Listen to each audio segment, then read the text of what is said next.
Malam itu, angin utara berhembus dingin di atas tanah Korea. Langit gelap diselimuti kabut perang, dan dinasti Goryeo berada di ambang kehancuran. Para bangsawan hidup di dalam kemewahan, sementara rakyat kelaparan. Dari selatan, bajak laut Jepang datang menjarah. Dari utara, suku Mongol dan Tiongkok saling menekan. Di tengah kekacauan itu, lahirlah seorang anak dari keluarga militer, yaitu Yi Seong-gi, keturunan para pemanah dari utara, yang sejak kecil tumbuh di medan perang. Bukan di istana, ia tidak dilahirkan untuk menjadi raja, tapi takdir memberinya pilihan yang hanya dimiliki sedikit manusia: tetap setia pada kerajaan yang busuk atau menggulingkannya demi negeri yang baru. Itulah Yi Seong-gi. 이 화령의 용이 조선의 기태를 세우겠다.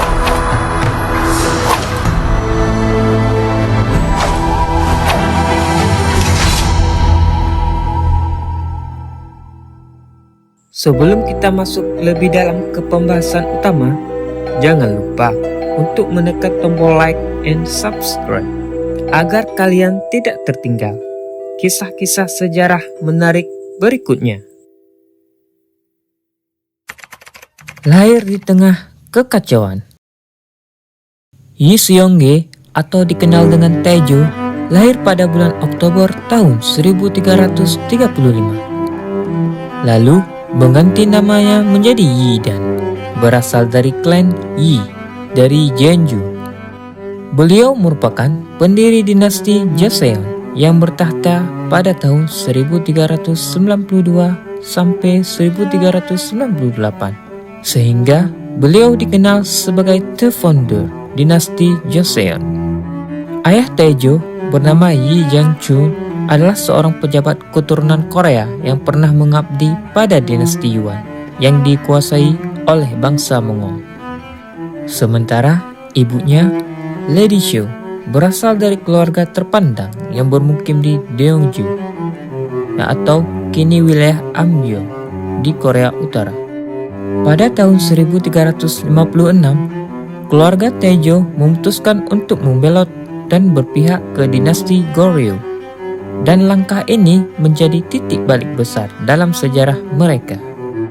Dengan keberanian dan strategi yang tajam, keluarga Taejo turut membantu kerajaan Goryeo yang merebut kembali kendali atas prefektur Sangseong dari tangan gubernur yang bersekutu dengan Yuan, yaitu Cho So-saeng. Pada akhir abad ke-14, dinasti Goryeo berusia 400 tahun, yang didirikan oleh Wang Kong. Pada tahun 918, mulai goyah, fondasinya runtuh akibat perang bertahun-tahun dan pendudukan de facto oleh Kekaisaran Mongol yang sedang terpecah belah. Keluarga kerajaan tidak hanya gagal memerintah kerajaan secara efektif, tetapi juga dipengaruhi oleh persaingan di antara berbagai cabang kerajaan dan oleh pernikahan paksa antar generasi dengan anggota keluarga Kekaisaran Yuan. Contoh seperti ibu kandung Raja Yu yang dikenal sebagai budak, yang menyebabkan munculnya rumor yang mempermasalahkan garis keturunan Raja Gongming. Dengan semakin banyaknya serangan terhadap Goryeo yang dilakukan oleh bajak laut Jepang dan Sorban Merah, mereka mendominasi istana kerajaan adalah faksi Shinjin yang berpikiran reformis dari para penjabat sarjana dan fraksi Gwonmun yang bersemberangan dari keluarga bangsawan yang lama, serta jenderal yang benar-benar dapat melawan ancaman asing. Ketika dinasti Ming mulai muncul, pasukan Yuan menjadi lebih rentan, dan Goryeo pun mendapatkan kembali kemerdekaan penuhnya pada pertengahan tahun 1350-an. Meskipun sisa-sisa Yuan secara efektif menduduki wilayah timur laut dengan garnisun pasukan yang besar. Karir militer. Taejo memulai karir militernya pada tahun 1360 sebagai seorang perwira muda yang berbakat.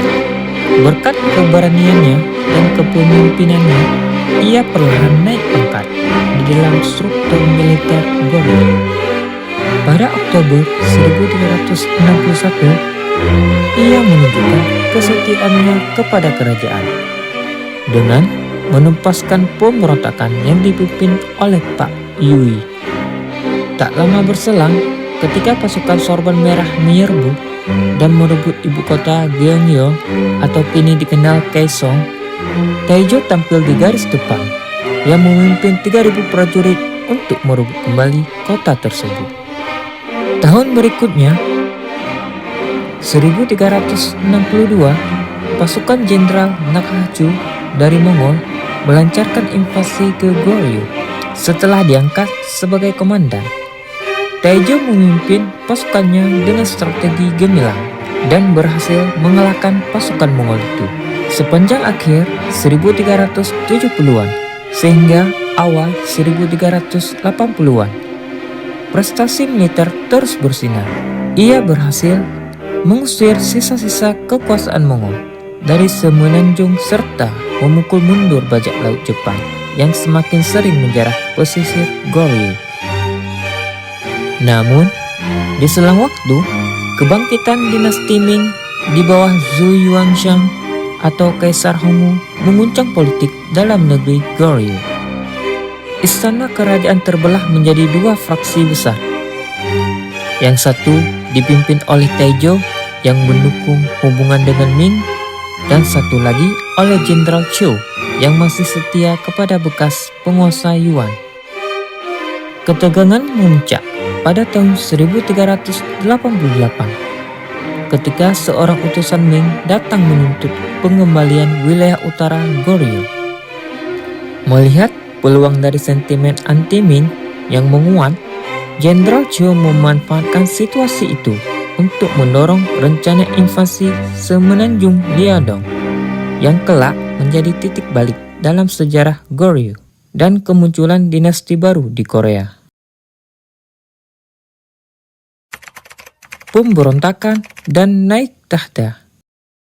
Pada tahun 1392, udara di istana Goryeo terasa berat, penuh bisikan dan ketakutan. Raja Yu semakin paranoid dan lemah mendapat laporan bahwa dinasti Ming di Tiongkok sedang memperluas kekuasaan ke utara. Ia takut tapi juga sombong untuk menunjukkan kekuatan Goryeo. Sang Raja Yu mengeluarkan perintah untuk menyerang dinasti Ming. Semua orang tahu itu misi bunuh diri. Taejo pun berangkat dengan ribuan pasukan menuju perbatasan utara. Hari itu, mereka berhenti di tepi sungai Wihwa, perbatasan terakhir sebelum masuk wilayah Ming. Malam turun, perlahan api unggun menyala. Tapi, wajah para prajurit muram. Mereka tahu langkah berikutnya bisa mengakhiri hidup mereka. Taejo berdiri di tepi sungai, memandangi air yang mengalir yang tenang. Di hadapannya, musuh besar menanti. Di belakangnya, kerajaan korup yang menunggu kejatuhan. Dan di saat itulah sang jenderal membuat keputusan yang mengubah segalanya. Ia menatap langit dan menarik napas panjang, lalu berkata, "Lebih baik aku berkhianat pada raja yang salah daripada mengkhianati negeriku sendiri." Di pagi harinya, ia memberi perintah kepada pasukannya untuk berbalik arah dari utara menuju selatan, dari tempat musuh menuju ke istana. Jenderal Taejo memimpin pasukannya dari Sungai Amno langsung ke ibu kota, mengalahkan pasukan yang setia kepada keluarga kerajaan, yaitu dipimpin oleh Jenderal Chou yang kemudian ia disingkirkan. Setelah itu, ia mengkudeta Raja Yu dari Goryeo dan menggantinya dengan Raja Chang, atau dikenal dengan putra Raja Yu, yang lalu diturunkan juga dari tahta dan diganti dengan raja boneka yang lain, yaitu Raja Gyeongyang yang kemudian digulingkan olehnya. Taejo mengangkat dirinya menjadi raja baru dengan nama Raja Taejo dan mendirikan dinasti baru, yaitu dinasti Joseon, yang diambil dari nama kerajaan tertua di Korea, yaitu Gojoseon, dan memindahkan ibu kota Kaesong ke Hanseong atau dinamakan Hanyang. Di antara prestasi awalnya adalah peningkatan hubungan dengan Ming.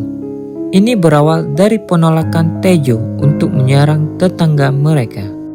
Tak lama setelah naik tahta, ia mengirim utusan untuk memberitahu istana di Nanjing bahwa telah terjadi pergantian dinasti. Utusan-utusan juga dikirim ke Jepang untuk mencari pemulihan hubungan yang baik. Misi tersebut berhasil dan Ashika Yoshimitsu dilaporkan sangat terkesan dengan kedutaan ini. Perang saudara dan kematian. Ketika dinasti baru diresmikan, isu tentang putra mana yang akan menjadi pewaris tahta pun mengemuka. Meskipun Yi Bangwon, putra kelima Taejo dan istri pertamanya, Ratu Sinui, telah berkontribusi paling besar terhadap naiknya ayahnya ke tempuk kekuasaan. Ia menyimpan kebencian yang mendalam terhadap dua sekutu utama Taejo, yaitu Song Tong-jeon dan Namyoon. Kedua belah pihak sepenuhnya menyadari permusuhan di antara mereka dan merasa terus-menerus terancam. Ketika menjadi jelas bahwa Yi Bangwon adalah penerus yang paling layak dengan pengaruh dan kecerdikannya, Song berusaha membelokkan hati sang raja, meyakinkan Taejo bahwa pilihan terbaik bukanlah putra yang paling kuat, melainkan putra yang paling ia cintai. Pada tahun 1392, putra ke-8 Raja Taejo dan putra keduanya dari Ratu Sindeok, yaitu Yi Bangseo, diangkat sebagai putra mahkota. Setelah kematian mendadak sang ratu pada tahun 1396, Yi Bangwon marah kepada ayahnya karena menunjuk Bangseo sebagai ahli waris, bukan dirinya. Karena Yi Bangwon adalah putra yang paling membantu ayahnya untuk memenangkan mahkota. Chong mulai berkonspirasi untuk membunuh Yi Bangwon dan saudara-saudaranya terlebih dahulu demi mengamankan posisinya di istana kerajaan. Semua putra Taejo memiliki pasukan pribadi. Setelah mendengar rencana ini, pada tahun 1398, Yi Bangwon dan istrinya, Putri Jeongyong, segera memberontak dan menyerbu istana, membunuh Chong, para pengikutnya, dan dua putra mendiang Ratu Sindeok. Peristiwa ini kemudian dikenal sebagai perselisihan pertama para pangeran. Taejo pun terkejut dengan kenyataan bahwa putranya bersedia saling membunuh demi tahta kerajaan. Taejo pun kelelahan secara psikologis oleh kematian istri keduanya. Taejo segera menunjuk putra keduanya Yi Bangwa dengan sebutan Raja Jeongjong sebagai penerus baru. Setelah itu, Taejo pensiun ke villa kerajaan Hamhung dan menjaga jarak dengan putra kelimanya selama sisa hidupnya. Konon, Yi Bangwon mengirim utusan berkali-kali dan setiap kali mantan raja mengeksekusi mereka untuk menyatakan keputusannya yang tegas untuk tidak bertemu putranya lagi. Namun, penelitian terbaru menemukan bahwa Taejo sebenarnya tidak mengeksekusi utusan manapun. Orang-orang ini meninggal saat pemberontakan yang kebetulan terjadi di wilayah tersebut. Kembali ke cerita selanjutnya, pada tahun 1400, suasana di istana Joseon dipenuhi ketegangan dan intrik politik. Di tengah tekanan yang kian meningkat, Raja Jeongjong akhirnya menunjuk Yi Bangwon sebagai pewaris tahta.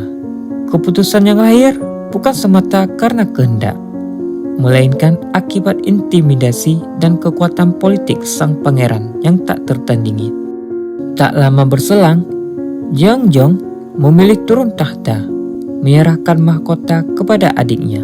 Dengan demikian, Yi Bangwon resmi naik tahta sebagai raja atau dengan sebutan Raja Taejong, penguasa ketiga dinasti Joseon, seorang raja yang dikenal karena tangan besinya dalam menata kerajaan dan ketegasannya, membentuk fondasi pemerintahan yang kuat bagi Korea.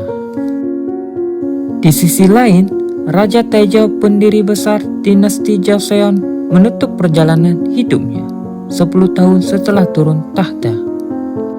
Tepat pada tanggal 27 Juni 1408 di Istana Sangdeonggung, sang raja yang pernah mengguncang sejarah Korea kini beristirahat dengan tenang di makam yang terletak di kompleks pemakaman kerajaan, wilayah yang kini dikenal sebagai Guri di Korea Selatan.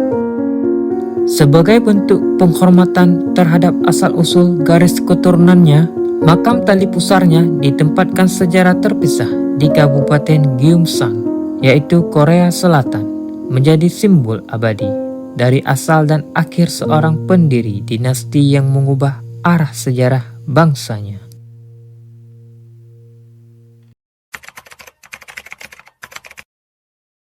Yi Seong-ge adalah pendiri dinasti Joseon, seorang pemimpin yang lahir dari medan perang, namun berhati bijak layaknya seorang negarawan. Di masa ketika dinasti Goryeo runtuh oleh korupsi dan kehancuran, ia bangkit dan membawa harapan baru bagi rakyatnya. Dengan keberanian dan kecerdasan, ia bukan hanya merebut tahta, tetapi juga mengubah arah sejarah negerinya. Sebagai Raja Taejo, ia menegakkan nilai-nilai Konfusianisme yang menata ulang pemerintahan dan menjadikan Joseon sebagai negeri yang berlandasan moral, tatanan, dan kebijaksanaan. Ia adalah sosok yang mengubah luka masa lalu menjadi pondasi masa depan. Raja yang tidak hanya memerintah dengan pedang, tetapi juga dengan hati yang menginginkan kedamaian abadi bagi bangsanya.